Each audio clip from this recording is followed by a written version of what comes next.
গত কিছুদিন আগে আমার পেজের মধ্যে একটা ভিডিও আপলোড দিয়েছিলাম, যেটি অলরেডি প্রায় 1 লক্ষের বেশি মানুষ দেখেছেন। এবং ওই ভিডিওটির কমেন্ট বক্সে ঢুকলেই দেখতেছি প্রচুর পরিমাণে মানুষ জিজ্ঞেস করতেছেন এত সুন্দর জায়গাটির লোকেশনটা কোথায় এবং এই জায়গাটিতে কিভাবে যাওয়া যাবে। তাই আজকের ভিডিওতে আপনাদেরকে দেখানোর চেষ্টা করব এই সুন্দর জায়গাটির লোকেশনটা কোথায়, এই জায়গাটিতে কিভাবে যাবেন এবং বান্দরবানের কোথায় গেলে একদম সাজেকের মতো যান্ত্রিক কোলাহল মুক্ত প্রকৃতির সৌন্দর্য উপভোগ করতে পারবেন। এবং সেই সাথে আরো দেখানোর চেষ্টা করব লামা থেকে আলীকদম যাওয়ার পথে আমাদের সাথে কি ঘটেছিল এবং আলীকদমের আলীর গুহাতে গিয়ে একটা ভয়ঙ্কর অভিজ্ঞতা আপনাদের সাথে শেয়ার করব। সো চলুন আর বেশি দেরি না করে আজকের ভিডিওটি শুরু থেকে শুরু করি।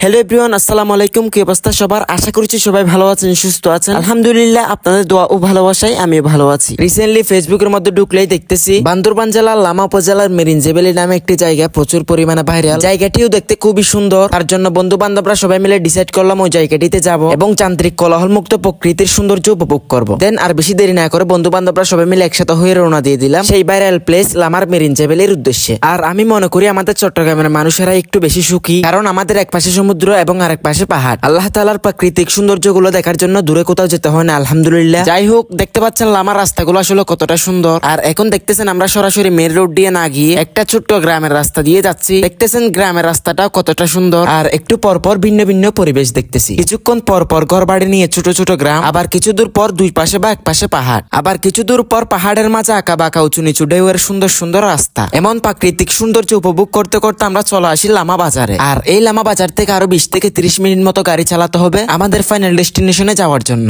আপনাদেরকে যদি আরেকটু ভালোভাবে লোকেশনটা বলি, বান্দরবান শহর থেকে 86 কিলোমিটার ও চকরিয়া হতে আলীকদম সড়কে 27 কিলোমিটার দূরে লামা উপজেলায় অবস্থিত। আর লামা শহর থেকে মাত্র 6 কিলোমিটার দূরে অবস্থিত মেরিনজেবেলি। যাই হোক, অবশেষে এখন আমরা দেখতে দেখতে উঠে যাচ্ছি মেরিনজেবেলির দিকে। আর এখন আমরা মেরিনজেবেলির একদম শুরুর দিকে এবং পাহাড়ের আরো সৌন্দর্য উপভোগ করতে হলে আমাদের আরো সামনে যাওয়া দরকার। তাই আমরা এই ছোট্ট রাস্তাটি দিয়ে চলে যাচ্ছি আর একটু ভিতরের দিকে। আর আপনাদেরকে আর একটি কথা বলে রাখি, আপনাদের যদি পাহাড়ের মধ্যে ভালোভাবে রাইড করার অভিজ্ঞতা না থাকে, আপনাদের জন্য অনেক ঝুঁকিপূর্ণ হবে এই রাস্তাটি। তাই এই রাস্তাটিতে একটু সাবধানে রাইড করার চেষ্টা করবেন। যাই হোক, এখন আমরা ফাইনালি চলে এসেছি পাহাড়ের একদম চূড়ায়। এখান থেকে বেশ ভালোভাবে পাহাড়ের সৌন্দর্যগুলো উপভোগ করা যাচ্ছে। তাই সবাই এখানে বসে কিছুক্ষণ যান্ত্রিক কোলাহল মুক্ত পাহাড়ের সৌন্দর্যগুলো উপভোগ করার পর যখন পাহাড়ের উপর হাঁটতেছিলাম তখন মনে বেশ সুখ অনুভূতি হলো। পাহাড়, মেঘ আর আকাশের মিতালি, চোখ জুড়ানো সবুজের সমারোহ, চারদিক থেকে ধেয়ে আসা বিশুদ্ধ হাওয়া, সব মিলে সত্যি অসাধারণ একটি জায়গা এটি। এই মেরিনজেবেলিতে দাঁড়িয়ে লামা শহরটি দেখা যাচ্ছে। একই সঙ্গে দিগন্ত জোড়া আলীকদম ও তানচি উপজেলা দেখতে পাবেন ভিউ পয়েন্টে দাঁড়িয়ে। সো যাই হোক, এখানে কিছুক্ষণ হাঁটতে হাঁটতে আমরা দেখতে পেলাম একটি দোকান এবং দোকানের সামনে আমাদের বাইকগুলো পার্কিং করে আমরা চলে আসি আমাদের ফাইনাল ডেস্টিনেশন অর্থাৎ লামা হিল স্টেশন নামে এই জায়গাটিতে, যেটি রিসেন্টলি অনলাইনে প্রচুর পরিমাণে ভাইরাল একটি জায়গা। আর এখানে ঢুকতেই দেখি 20 টাকা করে নাকি আবার টিকিট কাটতে হবে। যাই হোক, টিকিট কেটে আমরা চলে আসলাম সেই ভাইরাল প্লেসটিতে, যেখানে দাঁড়িয়ে পাহাড়ের সৌন্দর্যগুলো খুব ভালোভাবে উপভোগ করা যাবে। আর এখানে দেখতেছি মানুষজনের প্রচুর পরিমাণের ভিড়। দেন কিছুক্ষণ অপেক্ষা করে জায়গাটি খালি হওয়ার পর কিছু ছবি এবং ভিডিও ধারণ করে আমরা সেখান থেকে বানরের মতো লাফিয়ে লাফিয়ে চলে যাচ্ছি আরেকটি জায়গা। এরপর এই জায়গাটিতে এসেও কিছুক্ষণ ছবি টবি তুলে আমরা এখানে আর বেশিক্ষণ না থেকে রওনা দিয়ে দিব আলীকদমের উদ্দেশ্যে। আর এই লামা থেকে আলীকদমের রাস্তাটি প্রচুর পরিমাণে সুন্দর। আর এই সুন্দর সুন্দর প্রকৃতিগুলো উপভোগ করতে করতে আমরা চলে আসছি আলীকদমের আলীর গুহাতে। যদিও বা এই গুহাটির কথা বইয়ের মধ্যে অনেক পড়েছিলাম, কিন্তু কখনো সরাসরি দেখা হয়নি। যাই হোক, এখন আমরা এই ভয়ঙ্কর সেতুটি পাড়ি দিয়ে চলে যাচ্ছি ভিতরের দিকে। আর এখন আমরা পায়ের জুতা হাতে নিয়ে প্রস্তুতি নিয়ে নিচ্ছি ভিতরের দিকে যাওয়ার জন্য। এরপর দুই পাশে পাহাড় এবং মাঝখানে একটা জিরি দিয়ে আমরা চলে যাচ্ছি সামনের দিকে। আর বর্তমানে প্রচুর পরিমাণে বৃষ্টি হওয়ার কারণে জিরিটাতেও প্রচুর পরিমাণে পানি, তার জন্য সামনের দিকে যাওয়া একটু কষ্ট হয়ে যাচ্ছে। যাই হোক, এখন আর একটু সামনে এসে দেখি দুটো সিঁড়ি দিয়ে উপরে উঠতে হবে। আর একটু বৃষ্টি হওয়ার কারণে সিঁড়ি দিয়ে উপরে উঠা একটু ঝুঁকিপূর্ণ হয়ে গেছে এবং অনেক চেষ্টার পরেও সেখানে উঠতে না পারায় আমরা সেখান থেকে ফিরে আসি। আর দেখতেছেন সেখান থেকে ফিরতে ফিরতে আমাদের অলরেডি রাত হয়ে গেছে। যাই হোক, আজকের ভিডিওটি এই পর্যন্ত। ভিডিওটি ভালো লাগলে লাইক কমেন্ট শেয়ার করবেন। ইনশাআল্লাহ আপনাদের সাথে দেখা হবে নতুন আরেকটি ভিডিওতে। সেই পর্যন্ত সবাই ভালো থাকবেন, সুস্থ থাকবেন। আল্লাহ হাফেজ।